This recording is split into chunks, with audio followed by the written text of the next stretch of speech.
Record. Okay, great. Record is in progress. Okay, before we talk about jaundice, as I told everybody that we're going to talk about jaundice today, a very big topic and very rather interesting and rather extensive, I would say. I promised everybody that we should talk about occult blood tests first, right? I promised everybody to talk about it like since the beginning, but I never got to that point where I talk about it. Why is it important? It's because we've already talked about GI bleed. We've talked about upper GI bleed, lower GI bleed, varices and stuff like that, and causes of all different forms of GI bleed, right? And we've also talked about diarrhea, especially bloody and non-bloody, infectious and non-infectious diarrhea, and how and the type of test that we do. We do lactoferrin test and lactopositive, lactonegative. Both will still reflect on the presence of blood in the diarrhea. If you don't remember what lactoferrin test is, and you might wonder why is it called lactoferrin test and has nothing to do with anything that has to do with blood, you can refer to the recording that we did for diarrhea.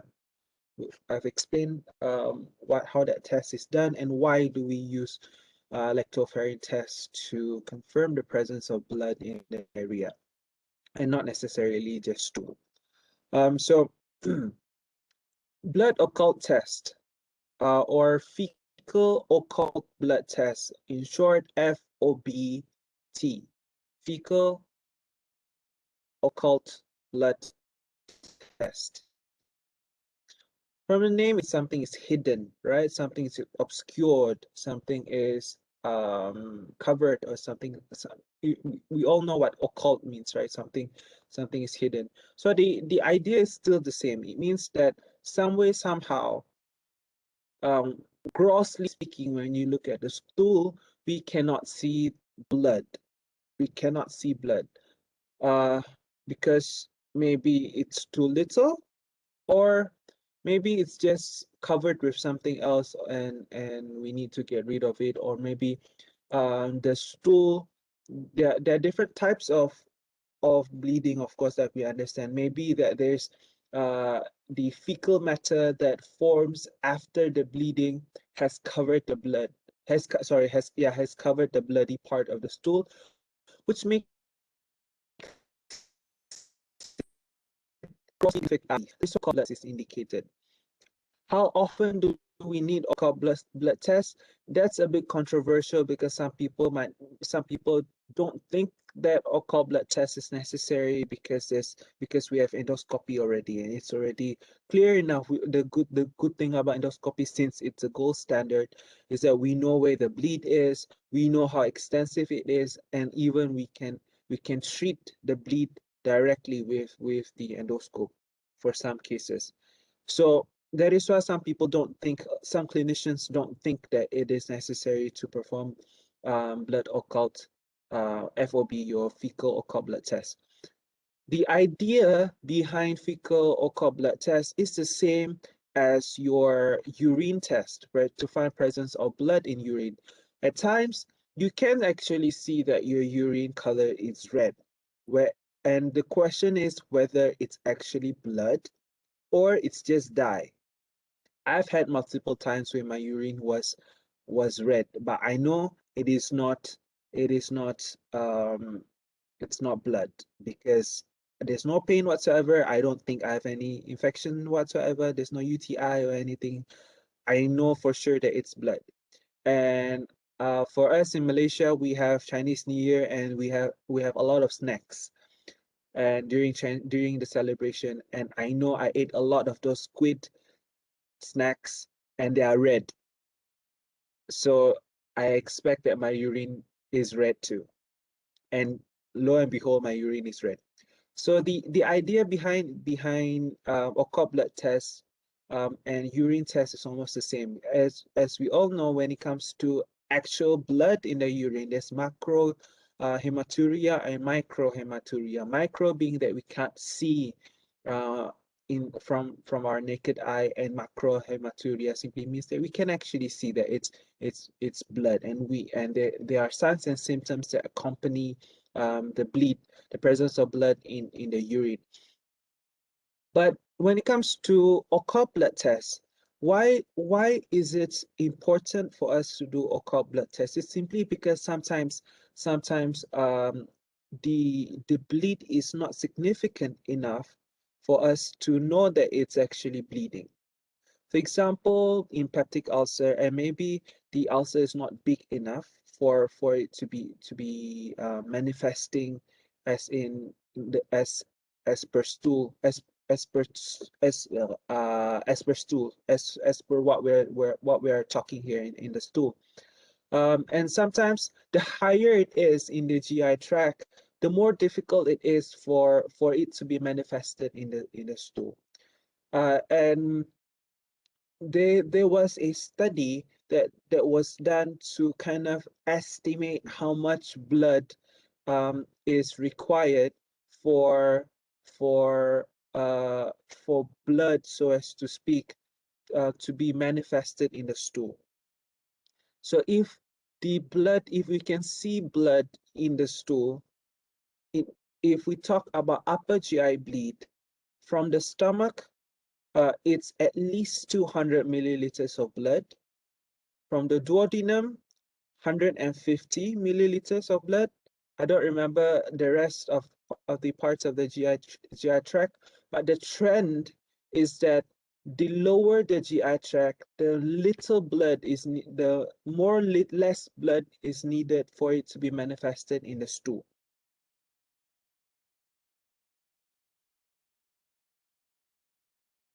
Wait, what? Wait, sorry. My brain just switched. It's upside down. It's upside down, sorry. Uh, the less amount of blood, the lower the lower the GI, the lower the lower it is in the GI tract, the lower the location of the bleed in the GI tract, the less amount of blood is needed for it to be manifested in the stool. Is that what I said just now? I think that was what I said just now. And I'm just repeating myself. And now here I am confusing myself again. Okay, so I was right in the beginning. The lower the localization of the blood in the GI tract, the lesser blood is needed for it to be manifested in the stool. What does that mean? It means that the higher it is in the GI tract, the more hidden the blood will be, right? That's what it means. So when it comes to fecal occult blood test, it means that the more positive it is, the more it reflects upper GI bleed more than lower GI bleed, right? Because it, of course, if we see, of course, when you perform occult blood test, when we don't see blood in gross appearance of the stool, right? So that's why you perform occult blood test. But if we clearly see blood in the stool already, and it's clear whether it's hematochezia, whether it's bright red stool per rectum or melena, whatnot, if we can clearly see blood in the stool, there's no indication for fecal occult blood test anymore. But if we don't see that, it means that there's sort of an indication for fecal occult blood test. Okay, because of this reason, the higher it is in the GI tract, the more hidden the stool, and the more hidden the blood can be in the stool. Now, what do we do when it comes to fecal occult blood test? You might think that it's just a lab test, which is not entirely wrong. We can send stool sample to the lab and perform ask the people in the lab to do it for us, and we as the primary caregiver may not necessarily have to perform the test itself. But in emergency cases, especially in the ED, there is a need sometimes for occult blood tests to be done rapidly, and there's no time for us to send it to the lab. And that is why there is a rapid occult blood test in the ED. And the idea is almost the same as what they do in the lab. So so let's, before we talk about what to do in the ED, let's just talk about what types of occult blood tests there is out there, right? The idea is almost the same for all of different types of occult blood tests. If you remember in third year when we studied propadeutics, I remember only studying mostly studying occult blood tests in propadeutics and not much in therapy or fourth or fifth year or even sixth year. Not much was said about it in fourth, fifth, sixth year. Well, because Dimitri was my teacher, we had to know all of this. And so in third year, we were taught that the fecal occult blood tests are divided into two: Weber-Guanek test and Gregerson-Benzidine test. Weber-Guanek and Gregerson's benzidine test. The idea within both of them is the same. We would like to oxidize the stool so that at the same time we actually want to oxidize the blood and see the result. For Guanek test, Weber's Guanek test, we add hydrogen peroxide, whereas in Gregerson's benzidine test, we add Gregerson's reagent. Both are oxidizing agent, both will do the same trick essentially.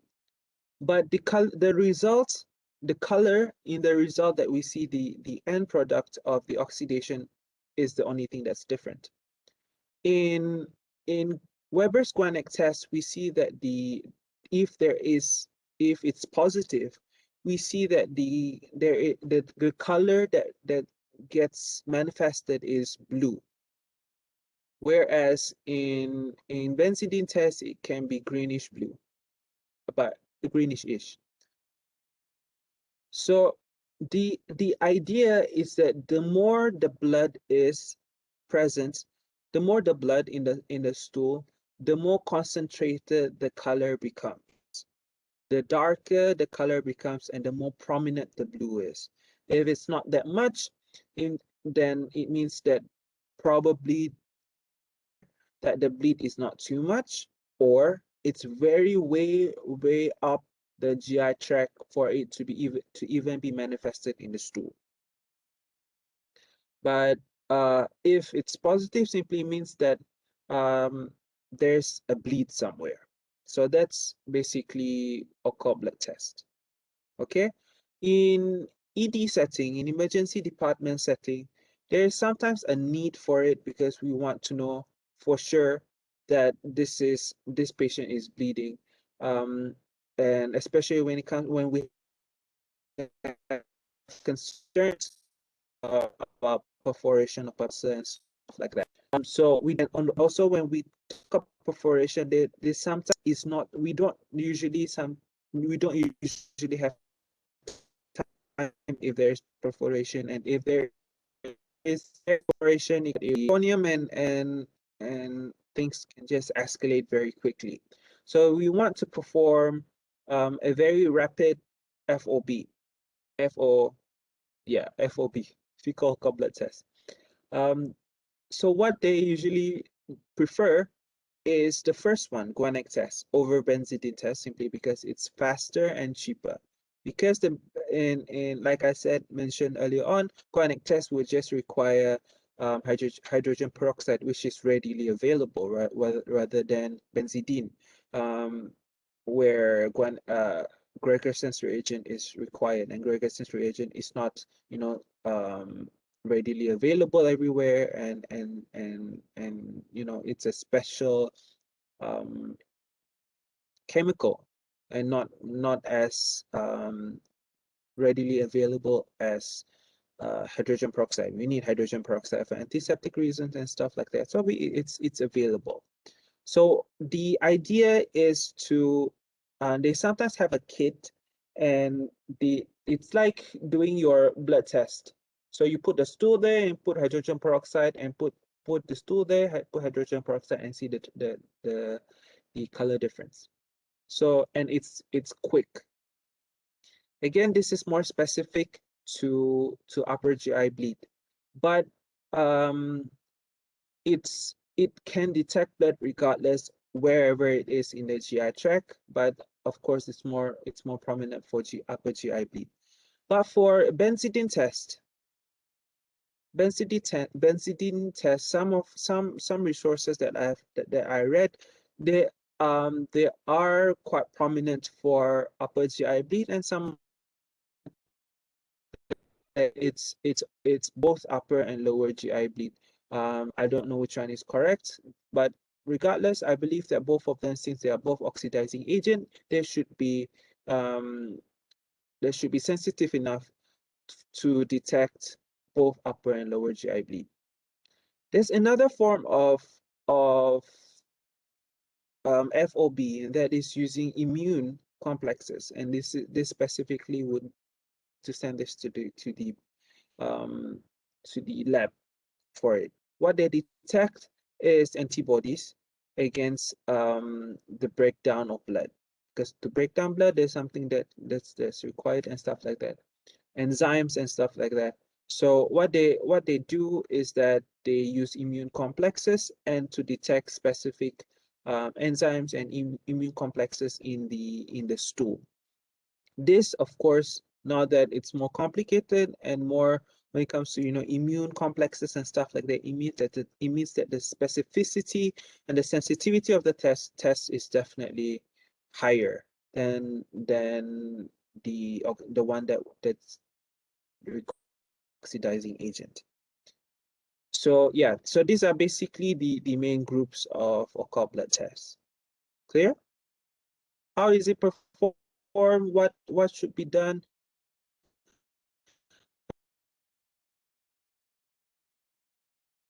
Significant in comparison to the people in the lab, but I've already mentioned even if it's clinically significant, I've already explained it to you.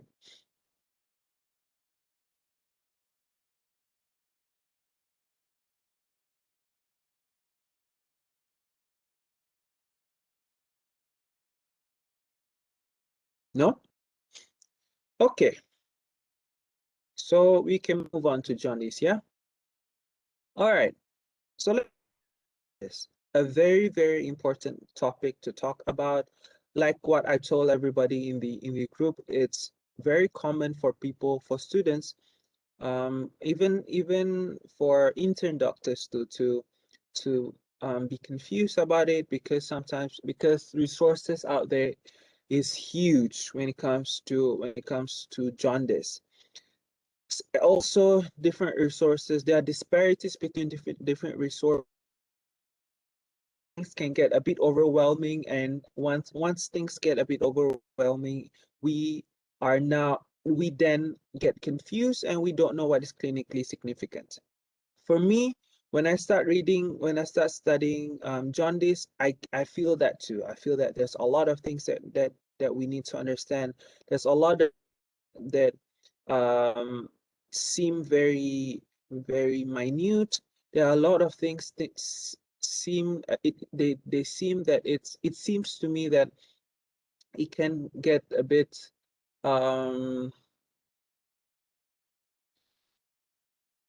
too at times. But nevertheless, the issue of jaundice is very, very important. And unlike constipation or diarrhea, remember I said that some symptoms and some signs and symptoms can get a bit overly romanticized. Some people might say that it's overly that jaundice, the issue of jaundice can get a bit over romanticized, but I don't think it is overly romanticized, because it is a very important topic to talk about, and it's very important to understand how certain things can result in jaundice. Okay? So before we talk about the mechanisms of jaundice, the pathophysiology of different types of jaundice. I would like to clarify some terms that you may encounter while you study on jaundice. Uh, I don't. I also went on YouTube to see, how different of medicine tackle this topic, and see, what if there's something that I can learn from them, and I can, adopt it to our classes, to make everybody understand, including myself, to understand as well. And to be honest, I got overwhelmed and I stopped. I saw Dr. Na's lecture. It was over 3 hours long on jaundice.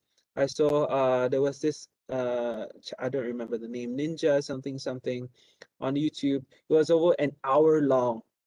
I was like, okay, Dr. Najib's lecture is 3 hours long. Nope, I'm not gonna read it. I'm not gonna watch it several times.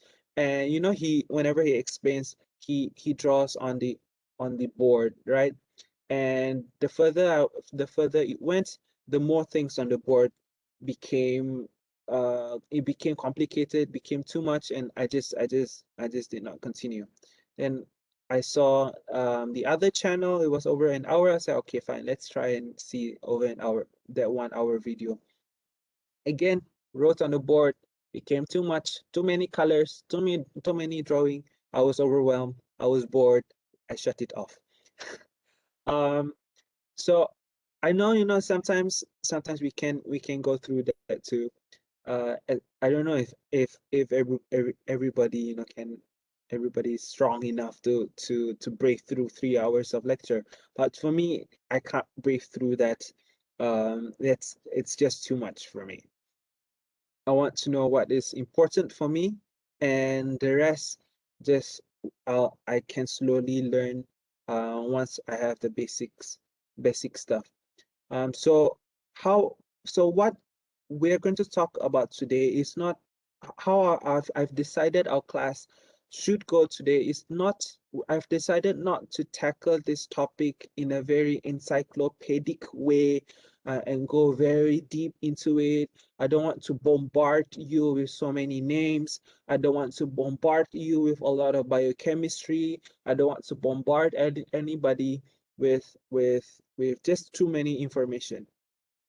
Because when we talk about jaundice, there are a heck lot of things that can cause jaundice, and different causes of jaundice can has they have different pathophysiology behind it as well.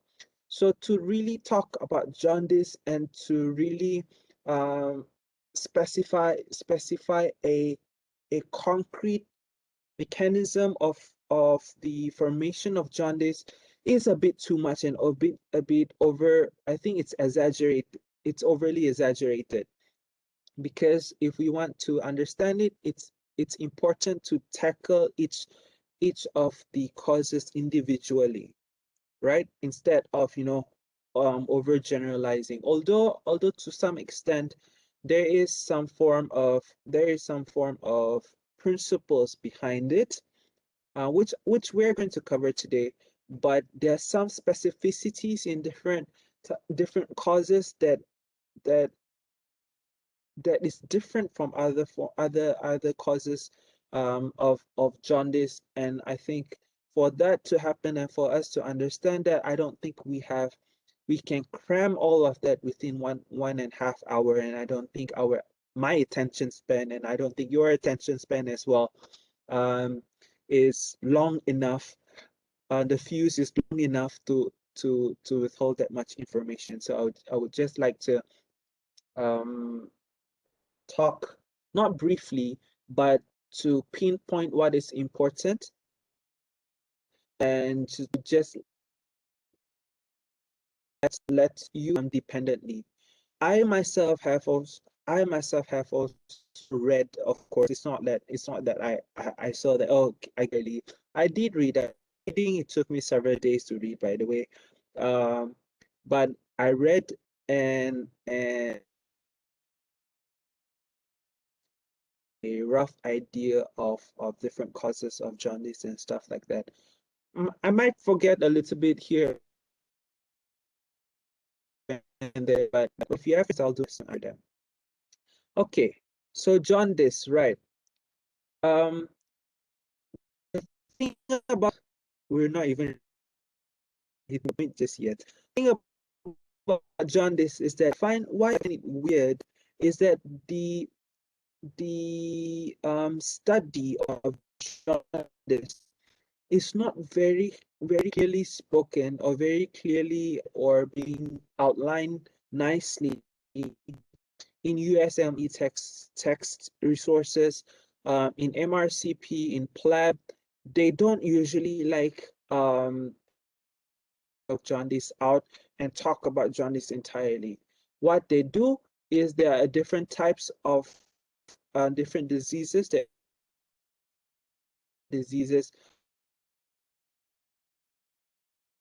and explain how that particular problem causes mentioned early on. That is why, you know, different places they as one big topic per se. I think that no, there's just perhaps just differences in different places and all that, and I think there's a need to talk about jaundice just as a topic on its own. So because I could not find concrete information from USMLE, from PLAB, from MRCP, I resorted to textbooks and I was lucky enough to actually find information in textbook. I studied from Harrison, I studied from pathology of basic diseases. I studied from Oxford, I read from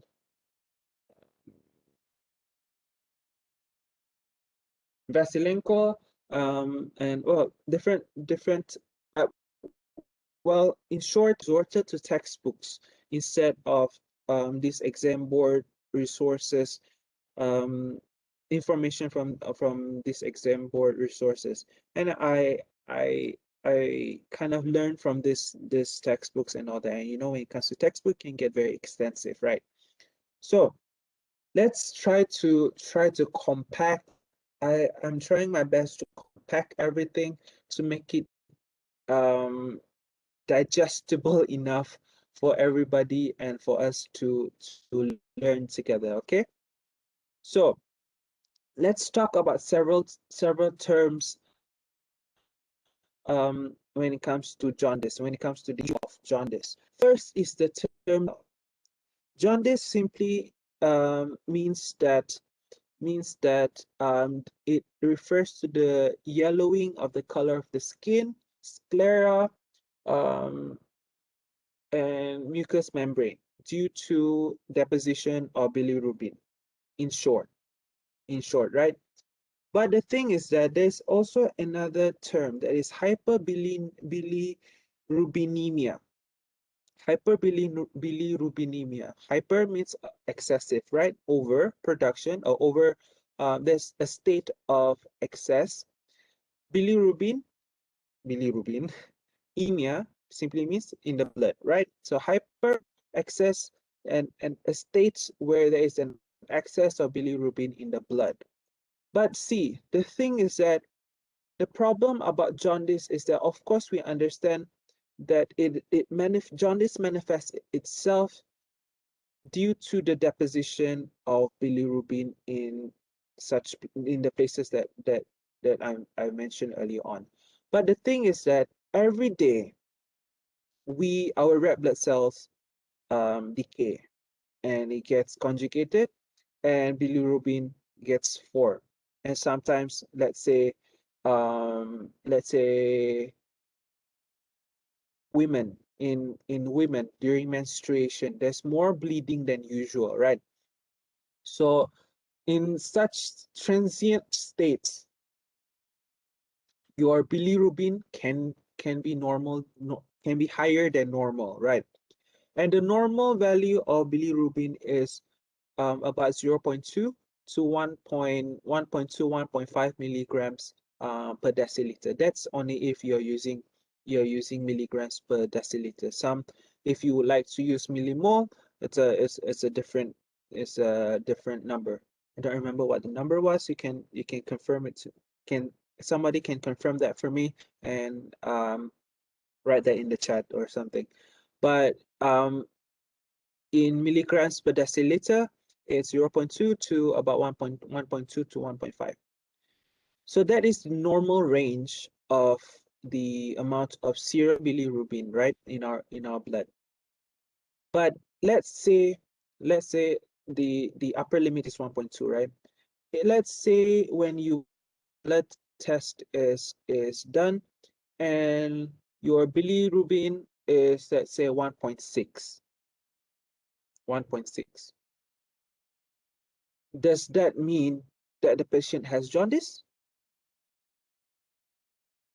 Right? There is sort of some form of excess of bilirubin in blood, but it does not manifest itself as jaundice. That state itself is just simply hyperbilirubinemia, right? So it means, with that logic in mind, it means that some way, somehow, for jaundice to manifest itself, there has to be a minimum amount of excess bilirubin in the blood for it to manifest itself as jaundice.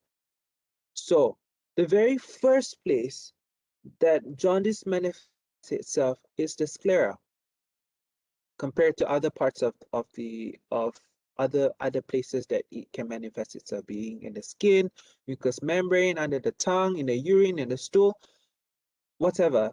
But the first place that it usually manifests itself is the sclera. Why? Because the sclera has more elastin, has a lot of elastin, and bilirubin somehow has a higher affinity towards that and gets attracted towards it and gets deposited there. So if you would like to check during a physical exam the presence of jaundice, definitely your sclera should be the first one. And then probably your mucous membrane, under the tongue, and skin. So understanding that jaundice manifests itself primarily or initially on the sclera, it means that there is somewhat a cutoff point for the amount of excess bilirubin. So they are saying that when jaundice first manifests itself in the sclera, the amount of bilirubin blood is approximately minimum at least 2.5 milligrams per deciliter. At least 2.5 milligrams per deciliter. Okay, so the higher it is, the more manifested in the mucous membrane, in the urine, in the stool, and stuff like that. Okay, so now that we've taken down two terms that I need to that I think it's important to clarify, that, and that is jaundice and hyperbilirubinemia. The third term that I would also like us to understand is the term icterus. Icterus. That is the term icterus also simply means yellowing too. For some resources, they're referred they are saying or whenever they use the term jaundice, they use the term icterus interchangeably. It means that they are synonymous. Icterus, icteric skin. For some, they are synonymous, but there are some resources that also say that the term icterus simply refers to the yellowing of the sclera instead of everything else. If the sclera is yellow, that's icterus. Kernicterus, that's a different thing. We'll talk about that a little bit later when it comes to neonatal jaundice. Now, so that's that. You might you might be confused when you read about jaundice and the term icterus. That's the third term. The fourth term is cholestasis. Cholestasis. Choli means bile, right? Stasis means some stagnation somewhere. So what can cause that is basically something that either reduces the rate of flow of bile, the biliary tree, or a complete obstruction or complete cessation of the movement of bile in the biliary tree. It can definitely be either obstructive, not really obstructive, whether be it a stone or be it atresia of the biliary tree, or be it stenosis of the ducts and stuff like that, for whatever reason it is. So the biliary gets obstructed and the flow of the bile gets affected and either becomes slower or complete cessation. It means complete stop of the the flow of the bile into the draining of the bile from the hepatic ducts into the common bile duct, of course.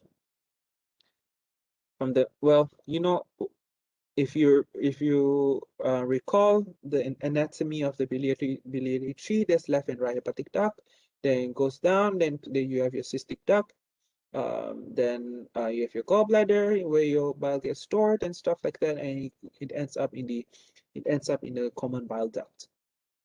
And well, you can I think that's pretty straightforward for most of us, right? So yeah. So those are the four main terms that I would like to clarify. The next thing that I would like to talk about, of course, we can't run away from this. Once we talk about jaundice, we have to talk about your bilirubin metabolism. Your bilirubin metabolism. I was looking around for nice pictures or nice figure or chart to illustrate the degradation of heme and also the metabolism of bilirubin. I don't really like a lot of them, so I decided to just open Lippincott biochemistry, and I found that the chart is pretty nice. You can just I hope it's visible for everybody. You can just omit this long essay, because I'm not really a fan of long essay. The nicer, and I would like you to focus on this nice picture over here. Okay, so this right here is your reticuloendothelial system over here, and that is your macrophage, a very big macrophage, yeah, because they have to do a lot of things here. So you see here, firstly is your, I need to annotate. Firstly here is your blood, yeah, your RBC, your senescent RBC, or simply means your old RBC that's about to die or is already dead. So the approximate lifespan of an RBC is about 120 days. So once they are dead, they break down into different parts, into your heme and your proteins, and your heme gets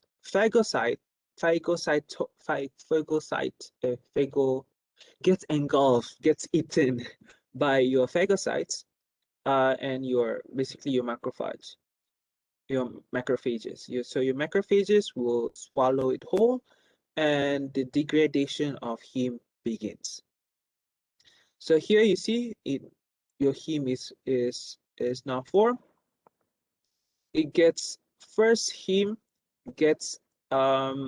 converted into biliverdin. Okay, before we move on, you might wonder if this is important. You know, this whole passage is important. Unfortunately, or maybe fortunately for those of you who like biochemistry, we have to know this pathway because it is important in different pathophysiology of jaundice. So there's no way around this. We have to remember this. Okay, so heme gets converted into biliverdin with the help of oxygenase. That you don't need to know that. You need to, and then your biliverdin gets converted into your bilirubin by biliverdin reductase. I would like you to notice that these two enzymes, they are although they are both enzymes, you know, just the ending, right? ACE. But you know there are different classes of enzymes. There are reductase, there are oxygenase, and different types of um, oxygen, different types of enzyme. And you see the first one, hemoxygenase, it means oxygenase the breakdown of something with the help of oxygen. So you see, of course, only with the use of oxygen over here. Now, so heme converted into biliverdin, converted into bilirubin. Or in other words, it gets reduced into bilirubin, right? Because you see the enzyme is biliverdin reductase. Reductase. If you notice over here, you see that the NADPH becomes NADP. It means loss of hydrogen, right? Loss of hydrogen means that this is reduction, correct?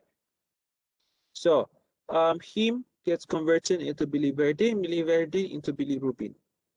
Okay, now I need to stop annotate because I can. All right, so this is in the macrophage, in your reticuloendothelial system. Now, the thing about bilirubin, as fancy as the name is, it's not as fancy as the rest of them, and it's not as useful as the rest of them because bilirubin itself is not is water soluble, or is it fat soluble? Uh, it is. It is. Which one is it? 1 second. I think I got myself.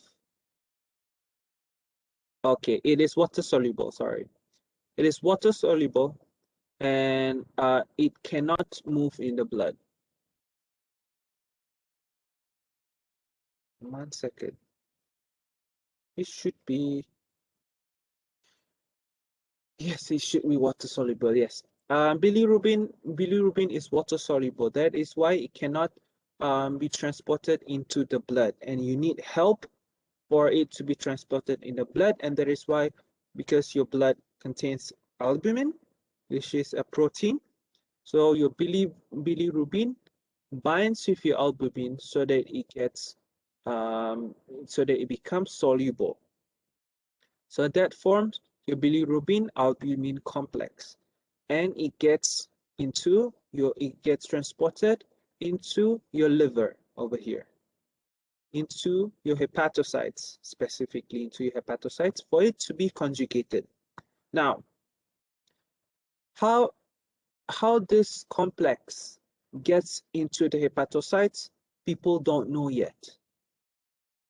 Although we understand that for things to diffuse through a semi-permeable membrane of any cell, definitely you need proteins, and there's specific proteins for specific forms of transportation. But so far, they have not really nailed down on what protein is necessary for it to be transported into the hepatocytes. So yeah, So there's that. So, but the idea is the same, that the complex or bilirubin albumin gets transported into the hepatocytes via some form of transport protein. So now, in liver now, in the hepatocyte, your bilirubin gets converted into your bilirubin diglucuronide. The bilirubin diglucuronide. Simply put, this is your conjugated bilirubin. Another name is bilirubin diglucuronide. Besides being called conjugated, it is also called direct bilirubin. Direct bilirubin. They are both synonymous. Now, this enzyme over here, UDP glucuronic acid, is important.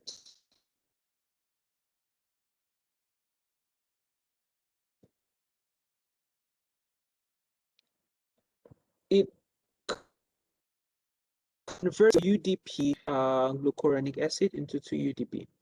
But this enzyme over here, bilirubin glucuronate some people, some places, some resources, they call it UDPGT. UDPGT, because you see here UDP glucuronic acid, they call it UDPGT, urodiphosphoGlucuronic acid. UDP stands for urodiphospho glucuronyl transferase. UDPGT. Goodness, that's too long. So that is important. Another name for that is UGT1. I don't remember the full name. I need to write this down so that I can, I'll tell you people. Synonyms of UDPGT. Okay. I'll get back to you people about this, okay? There are different synonyms for this enzyme, but basically what's written here is bilirubin glucuronyl transferase, and basically your UDPGT. This enzyme, it conjugates your bilirubin into bilirubin diglucuronide. Then this bilirubin diglucuronide now becomes soluble and becomes it gets transported into your canaliculi for bile acid, for it to now get transported into your GI tract as bile. Because you know bile, what is the components of bile? There are three main things in bile. First is your bilirubin, specifically your conjugated bilirubin. And sometimes, you know, in some cases, just a little bit of unconjugated bilirubin, but basically just bilirubin, okay? So bile consists of three things: your bilirubin, your bile salts, or bile acids, the same thing, and cholesterol, and cholesterols. So that forms bile. So now that you see here, bile is produced, it gets released into your biliary tree, into your left and right hepatic duct, and gets stored in your gallbladder, and when it's needed, it gets released out through your cystic duct into your common bile duct, then into your major or minor papilla, and gets released into the duodenum, right? Together with your pancreatic juice, because they both will form the same duct before it exits the duct system into the duodenum, right? Okay.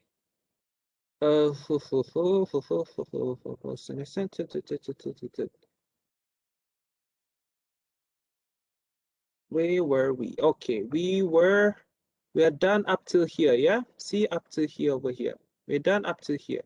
So, oh, like I said, there's no sea gallbladder. It comes out here. So now that it's now in the GI tract. Now that it's in the GI tract, we now know that we have our normal microflora in the GI tract, and so your bilirubin, your conjugated bilirubin gets degraded into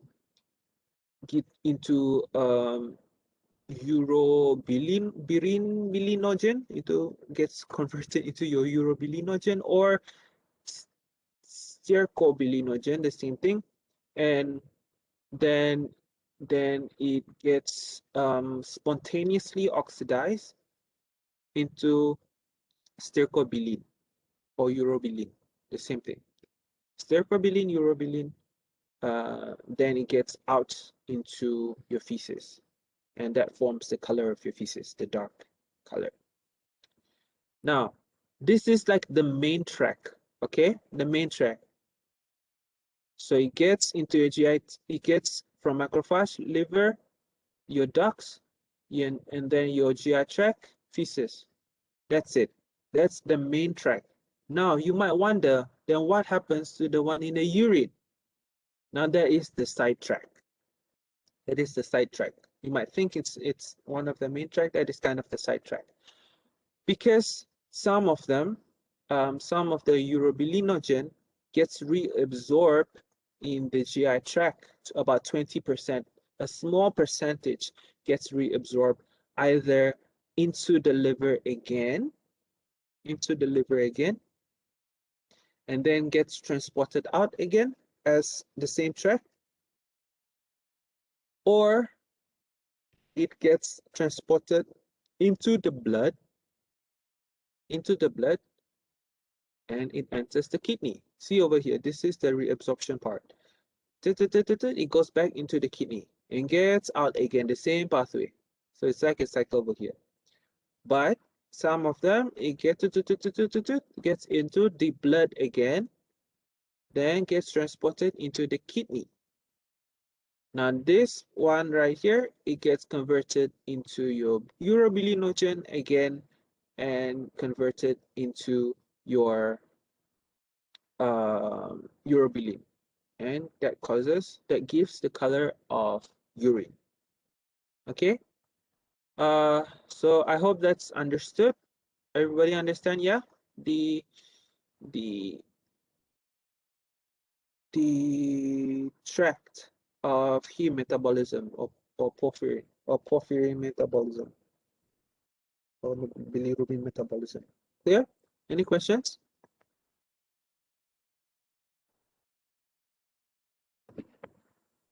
Okay, if it's clear for everybody, let's talk about the controversial part of jaundice. I don't know how long this is going to be. I honestly did not write down what I want to talk about today. I usually write things down so that I don't remember, so that I remember and I don't miss out points. But today, I did not really write a lot, or I only wrote like, you see, only this is what I wrote. That's it for today's class. And so that is why this proves how cluttered the information is out there, and how it can get a bit disorganized, and it it kind of makes sense in my head. I hope it makes sense when I verbalize it out, and if it does not really make sense to you, let me know. I can try my best to make sense out of it. Okay, so this is the controversial part of jaundice. When I read different textbooks, compare different information and stuff like that, and also compare it to the information that we've been provided from our school, there truthfully there are a lot of disparities, and I think there is a sense in what the school have been our school have been trying to I don't know if it's just our school or is it just Dimitri. Okay, Dimitri is a part of our school. Okay, let's call it our school then. um what we've been taught, or what some of us were taught, or most of us were taught. I see sense in what they're trying to do, and I think that what they did is they kind of did a pretty good job at trying to organize the topic itself, because it's actually quite cluttered. Okay, so the main idea of how KSMU taught us is that jaundice can be divided into different parts of the pathway that we learned earlier on. There is the pathway that is before the conjugation of bilirubin in the liver, in the process in the liver, and the process after the liver, right? So they've kind of divided into pre-hepatic, hepatic, and post-hepatic. We might have heard that before. Some of them, they call it before, the one that's before, another synonym for it that's before the liver, prehepatic, is hemolytic jaundice. That is in the liver, whatever problem that is in the liver is called hepatocellular jaundice or parenchymatous jaundice. And what's after the problem that's after the liver, they call it the post-hepatic jaundice. They call it obstructive jaundice or mechanical jaundice, right? These are all synonyms and stuff like that. So I don't want us to get confused between all of this. So let's first start with the problem that is before the liver. In other words, pre-hepatic hemolytic jaundice. Prehepatic or hemolytic jaundice. The problem there is that probably the blood, there's too much problem in the problem lies mostly is in the blood, whether there's a lot of clots or whether there's a lot of hemolysis and whatever it is that can cause hemolysis, be it malaria, be it infectious diseases, be it any hemorrhagic fever like dengue, Lassa fever, yellow fever, um, even non-infectious one like sickle cell anemia, thalassemia, spherocytosis. Uh, there's a myriad of things that can cause this. Whatever it is that's before the liver, before it gets conjugated, right? So, but mostly is the problem is in the blood. Mostly the problem is in the blood. So because there are too many dead red blood cell, it means there's a lot of heme going around, and the liver, the hepatocytes are intact. The problem is not in the liver. The liver, the hepatocytes are all tip top. But the problem is that just like us, if we have too much things on our shoulders or on our hands, we get overwhelmed. We can't handle a lot of things as much as we think we can multitask, but they can't. They can't. So because there's a lot of bilirubin, these hepatocytes, they get overwhelmed. They can't do too much job at the same time.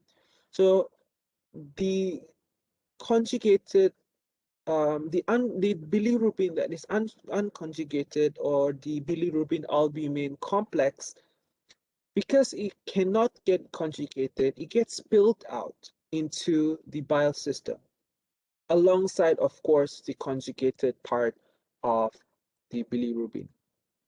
That is why when we perform serum bilirubin test to find levels of bilirubin, the number of the portion of unconjugated bilirubin is higher than conjugated bilirubin. Now, let's talk about the test itself before we continue, right? Just a little sidetrack a little bit before we get back. When we talk about the test of serum bilirubin level, how it's, of course it's done in the lab, right? But how it's done is, I think I think it's a bit I think it's a bit, I don't know, maybe it is important, maybe it's not important, but let's just say it's important. How it's done is that they need to find, first and foremost, the level of direct bilirubin or conjugated bilirubin. How they do it, they add alcohol and stuff like that, and they measure the amount of oxidized bilirubin and stuff like that. I don't really remember the specifics of the chemical specifics behind it and stuff like that, nor do I think it's clinically significant. But what I would like to draw your attention towards is that first they find direct bilirubin first, and then they find total the level, the number of total bilirubin, and then they don't measure indirect bilirubin or unconjugated bilirubin because they cannot measure that. There's nothing that can help them to measure that. So what they do is just simple math.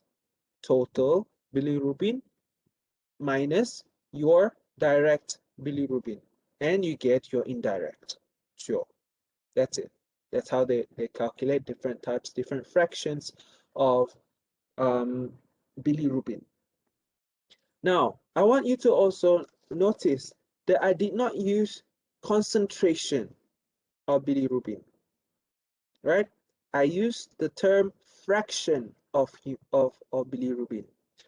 Although, of course, there is a certain SI unit for it. Of course, like what I mentioned earlier on, your mg per deciliter or your millimole per liter. Of course, there's that. Of course, we need to have some form of measurement for it. But in the end of the day, as much as having a specific measurement, a specific yardstick to know how much is what, in the end of the day, what's clinically important is fraction of your direct and indirect bilirubin. Why is that important? Because we would like to know the difference, because we would like to compare basically between what is conjugated and what is unconjugated. And understanding the ratio, the difference, the ratio between conjugated and unconjugated bilirubin, we kind of understand where the problem is, whether it is in the liver or whether it is not in the liver. I don't know where that sound came from, but okay. So understanding this, I want us to also pay attention to when I'm going to explain different types of jaundice and how the fractions of bilirubin comes into place here, okay? So let's go back to hemolytic jaundice. Now understand that now the hepatocytes get very overwhelmed, and now that the unconjugated bilirubin is sort of relatively higher in comparison to conjugated bilirubin. It means that your stool, now we're talking about the main track here, not the one in the kidney. The stool, it means that we have a lot of conjugated. Definitely your conjugated bilirubin gets maximized already, right?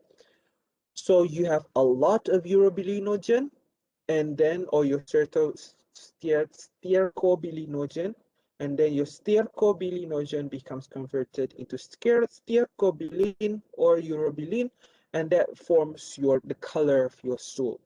So in hemolytic jaundice or prehepatic jaundice, the stool color is dark. the stool color is dark because your conjugated bilirubin becomes it's maximized.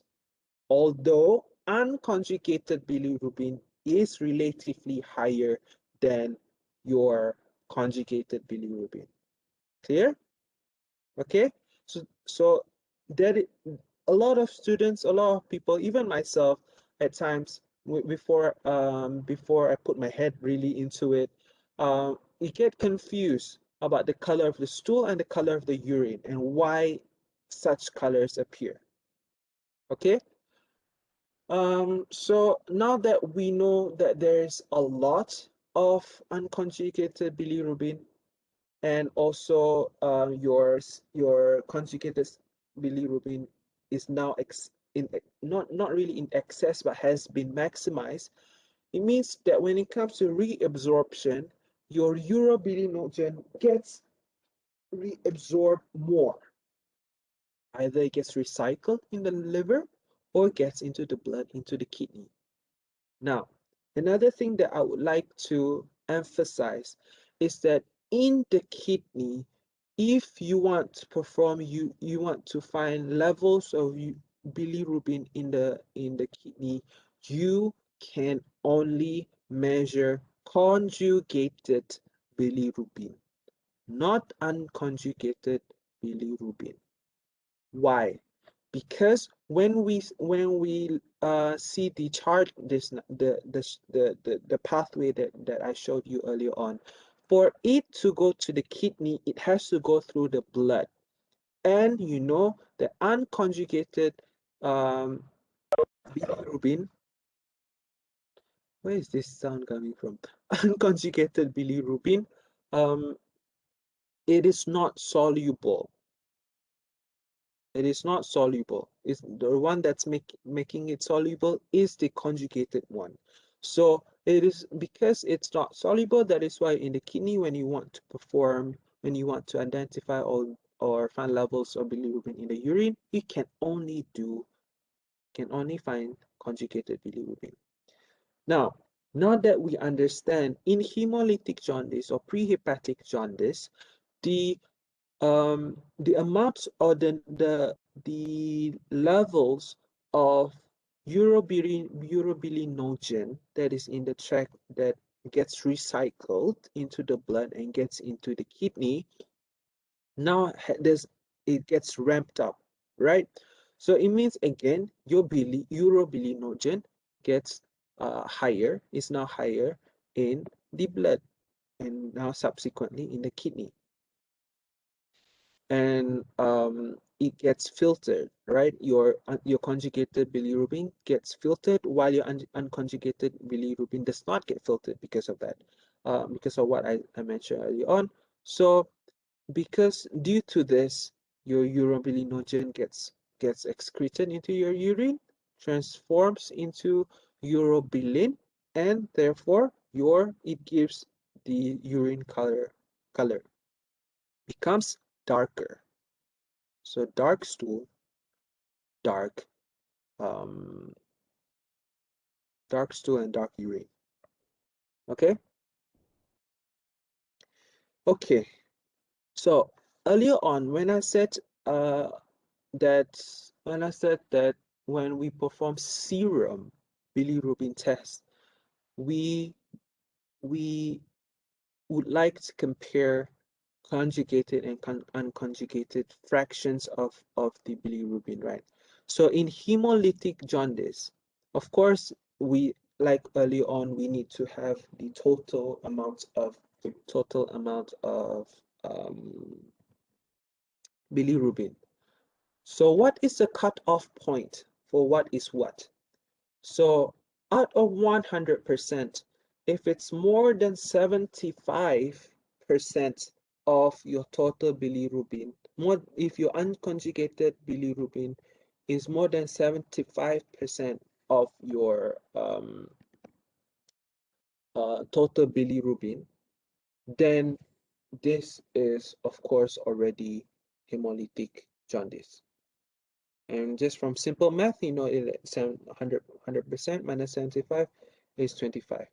That means your conjugated bilirubin is 25. Or now that like what I said earlier on, there's no way for us to really find out what's the level of unconjugated bilirubin. We can only find what's the level of conjugated bilirubin. So from now that we have now that we have total bilirubin, a number for total bilirubin and a number for direct bilirubin, so we just find out the percentage. So let's say the total bilirubin is, let's say, 4, right? Let's say 4. So if your total bilirubin is 4, and when you perform your serum bilirubin and your direct bilirubin is let's say 0.8 milligrams per deciliter. So 0.8 out of 4 is 20%, right? Of the total amount of bilirubin. And that is less than 25%, right? Like what I said earlier on, for hemolytic jaundice, the cutoff point for unconjugated is 75. So that means your direct bilirubin should be less than 25, right? So maximum 25. So here, your direct bilirubin is 20%. So that means 80% of the total bilirubin is unconjugated. That means that gives us a picture, that gives us an idea that this is a hemolytic jaundice for whatever reason it is, for a myriad of reasons. Then you find out. Okay, next is parenchymatous jaundice. Parenchymatous jaundice, cellular jaundice, hepatic, whatever you want to call it. So we know is in your hepatocytes. Now there's no problem after the liver. Your hepatobiliary tree is intact, no obstruction whatsoever. Before liver, your blood is practically normal. There's no problems in your RBC and stuff like that. But the problem is in the liver, whatever it is, be hepatitis, cirrhosis, liver injury, whatever, a number of things. Again, a number of things. So the problem lies in your hepatocytes. They are no longer good. They are injured, probably dead, probably impaired somewhere, whatever it is. But now that your hepatocytes cannot conjugate your bilirubin. So the problem here, or maybe cannot conjugate your bilirubin or cannot conjugate your bilirubin well enough. Maybe they can, but cannot conjugate it well enough. So here, your conjugated bilirubin can decrease. Your unconjugated bilirubin can also increase. Or increase, yeah. Normal or decrease or well, can increase too, because you can't really find out what's what. So with that in mind, that means somewhere your bilirubin can be conjugated, somewhere as well some of them cannot be conjugated. So there's 50-50. So when it comes to your serum fraction of bilirubin, it's kind of in the middle, kind of in the middle for both. That is why when this happens, the level of serum bilirubin may not be helpful enough to identify what the problem is. So you need other tests, your liver enzyme test, your AST, ALT, ASB, or things to accompany your test, because these are more liver specific. That is why if you see that your AST, ALT increase, it means that this is hepatocellular jaundice. Okay. Now, understand this. Uh, let's now talk about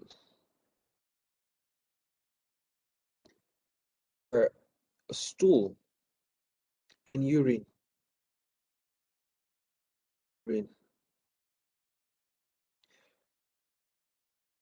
Your stool may not be pale. It can be just a little bit dark, or maybe normal color. Your urine can also be dark. Can also be. It's just 50 there, right? 50. 1 second.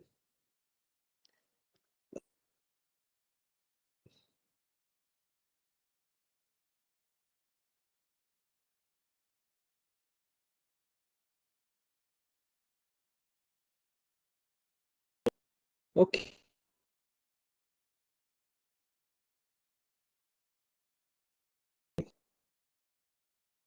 I found another disparity. According to Dimitri's old lecture, I don't know if he has updated anything.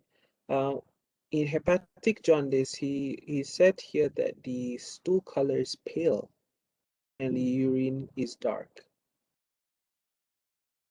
because he said, according to him here, there is a higher number of conjugated bilirubin in comparison to unconjugated bilirubin. But according to Harrison's textbook, and according to Pathology of Basic Diseases, and according to some surgical books that I read, they're a little bit different than what he said over here. Okay, never mind. um, let, Now that I pointed out here, maybe you can read it up yourself and confirm and let us know what is what. Nobody sent me the normal value of serum bilirubin in millimole per liter. Okay, never mind. Next, now that we're done with parenchymatous jaundice, let's move on to obstructive jaundice or posthepatic jaundice or mechanical jaundice. And this is mostly reflective of cholestasis, right? This is mostly reflective cholestasis because there's an obstruction somewhere.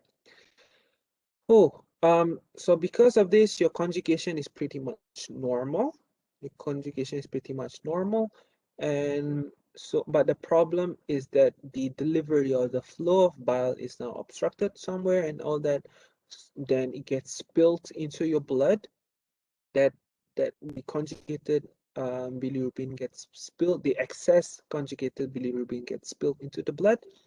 And so when you perform your serum bilirubin, the fraction of conjugated or direct bilirubin is higher than your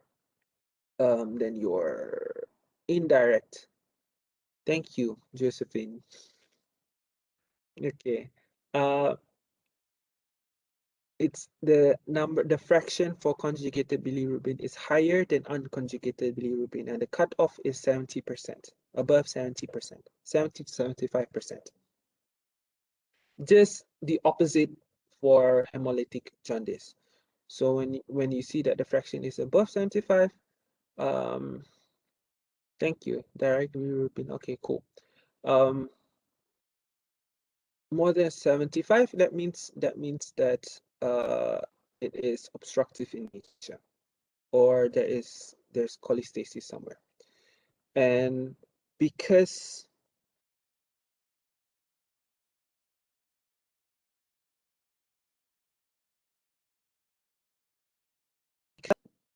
of that, the color of your stool can be darker, and your urine can be darker too.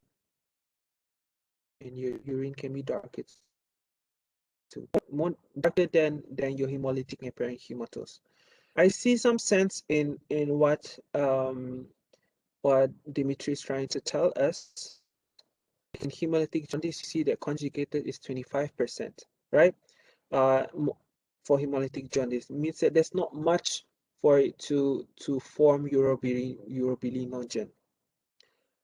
So, and most of the fraction is unconjugated bilirubin, and although we understand that although the hepatocytes are quite intact, um, he I understand his logic, honestly, that I see that because the fraction of conjugated bilirubin is lesser than unconjugated, the urobilin is not urobilin is not really formed that much. So according to him, um, your your hepatic your hepatic sorry, your hemolytic jaundice, the stool may not be as dark as it is in obstructive jaundice, and also impairing hematose because the fraction of conjugated is also not that high, and the stool can be pale as well. So then again, you see, the thing about this is it because this we understand that now there's disparity in information and all that. Let's just take a step back and really think, is this really clinically significant? Do we really look at people's stool and urine to find out that this is a, a hepatic problem, prehepatic problem, or an obstructive problem? Again, is this really significant, right? There are so many other tests that can help us to do this. For example, for obstructive jaundice, we don't see stool color. Okay, now that we see the stool color, um, that that helps us to know what is what. No, we are now we are not technologically advanced. We don't see such subjective things and reach our conclusions. We use ultrasound, right? To to find out what's going on in the biliary tract. We use liver ultrasound number one, transhepatic ultrasound, or we use endoscope, right? It's called ERCP, right? If you remember what ERCP is, endoscopic retrograde cholangiopancreatography, or your MRCP, magnetic resonance cholangiopancreatography. This confirms concretely, more concretely than the color of your stool and color of your urine. Okay. So yeah. So that's that. I also would like to show you 1 second.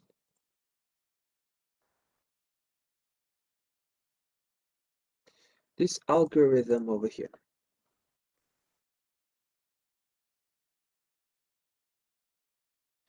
Oof, go away, go away.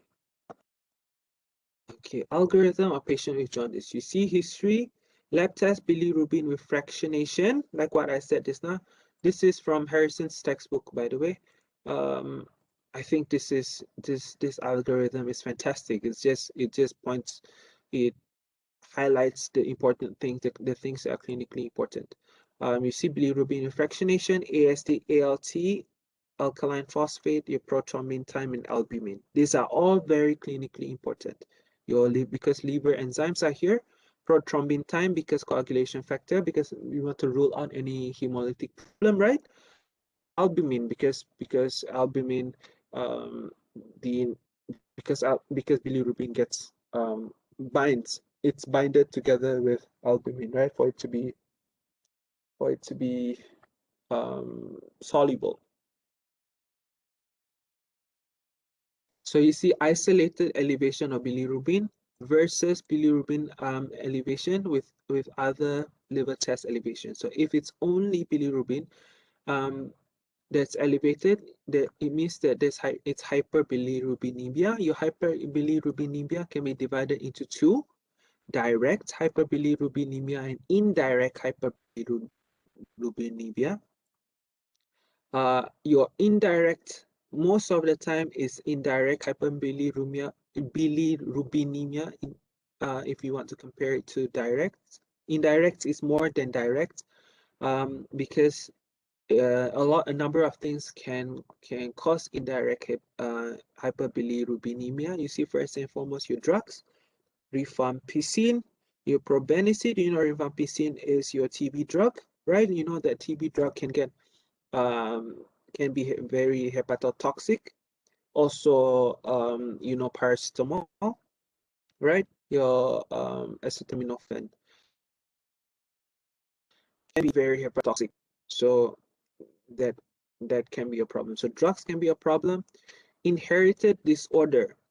This is I want to talk a little. I know we have 2 more minutes. Wow, I did not think I'd be able to talk this long about jaundice. Um, so inherited disorders. Uh, just very quick. You see Gilbert syndrome and Craiger's-Najjar syndrome. Now, these two, remember when I talked the pathway, right? Remember that during the conjugation, we need your ADPGT, right? Your glucuronil transferase. And these inherited disorders is the problem in these two diseases is on that particular enzyme itself. In Gilbert's syndrome, this your glucuronil transferase enzyme is not a lot. Basically, there's not much of it, and the conjugation is now poor. The bilirubin does not get conjugated that much anymore. So because of that, your indirect bilirubin increases. But in Crigler-Najjar syndrome, that particular enzyme is absolutely absent. It's absent at all, at all, at all. So because of that, there's no conjugation whatsoever. Most of the time, your Crigler-Najjar, not Niger, Najar, sorry, Najar syndrome. Most of the time, it's fatal. There are two types, if you like to read up on it. There are two types of Crigler-Najjar syndrome, type 1 and type 2. Type 1, um, they are both the same thing, that the enzyme absolutely absent, but the thing that differentiates both of them is the lab test for it. One is, you can read up on it, what's the difference between type 1 and type 2 Crigler-Najjar syndrome. And the rest, you see hemolytic disorders, ineffective erythropoiesis. So this is your hepatic problem. Direct hyperbilirubinemia, on the other hand, are these two. Most of the time, you only see these two. They are extremely rare. I don't know if we'll be privileged enough to meet such cases. But Dublin-Johnson syndrome is the problem with Dublin-Johnson syndrome is that when the bilirubin gets conjugated and it gets transported into the bile canaliculi for it to, you know, to be transported out of the hepatocyte. There is a specific transport protein on the cell membrane that is called MDR, MDP, NDP2.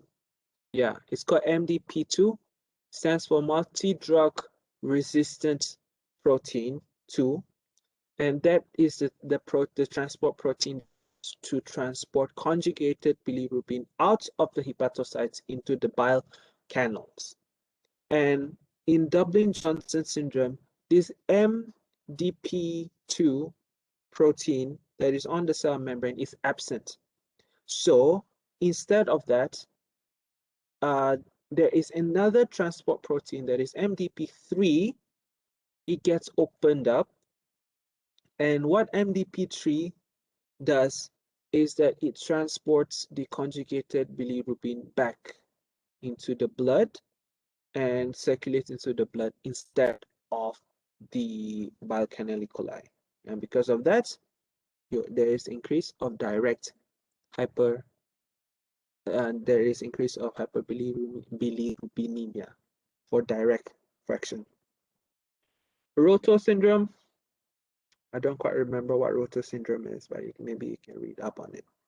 So I've already covered this already, bilirubin, and when you see that there's difference in liver enzymes, the important things about not just being reliant on levels of bilirubin, but also your liver enzymes as well. You see ultrasound, see dilated ducts, extra hepatic and stuff like that. See, I mentioned again, see, this is just repeating what I just said. ERCP, MRCP, CT, dilation of your ducts and stuff like that.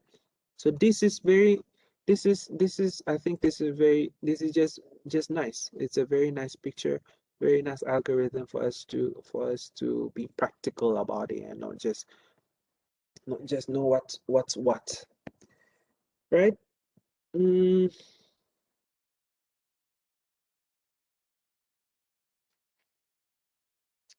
any questions so far? Clear? Yes, Josephine.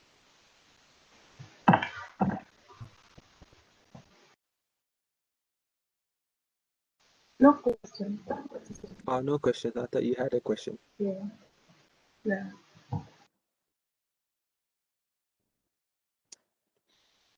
Okay. Is it clear for everybody, or is it just too vague for everybody? I hope it's not too vague for everybody, and I chose not to go very deep into each problem because it will take as long as Dr. Najib, 3 hours of video. I don't have the energy. Okay, so anyway, I hope you find that interesting. I hope that you find it. Tiopo was crying. Um, I hope that you find it interesting, and I hope that you find it